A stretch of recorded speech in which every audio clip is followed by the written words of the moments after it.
Magandang gabi mga kalapatids, pasayo-sayo pa tayo. Mamaya i-load ko na si Flying Checkered mga kalapatids. Eto na siya. Etong training box mga kalapatids. Sana makauwi. Bulan Sorsogon. Andito na nga tayo sa club natin mga kalapatids. Eto na si Flying Checkered. May nag-load pa na pan-share.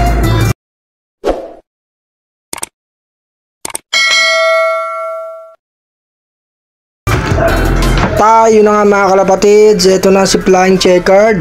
Sinali ko sa 4 laps mga kalapatids.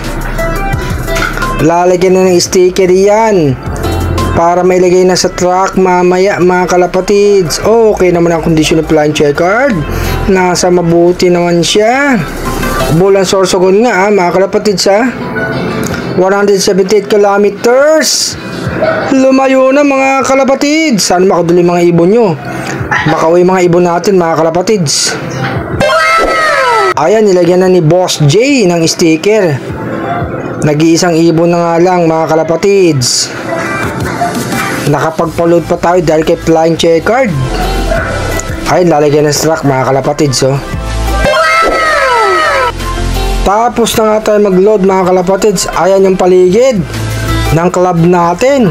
Dumarami na nag-load ng mga pan-shares mga kalapatids. Mabuti nilang medyo maaga tayo. Ayan mga kalapatids madilim na. Eto nga sa Arcelab mga kalapatids. Abang-abang sa linggo Bulan Sorsogon mga kalapatids.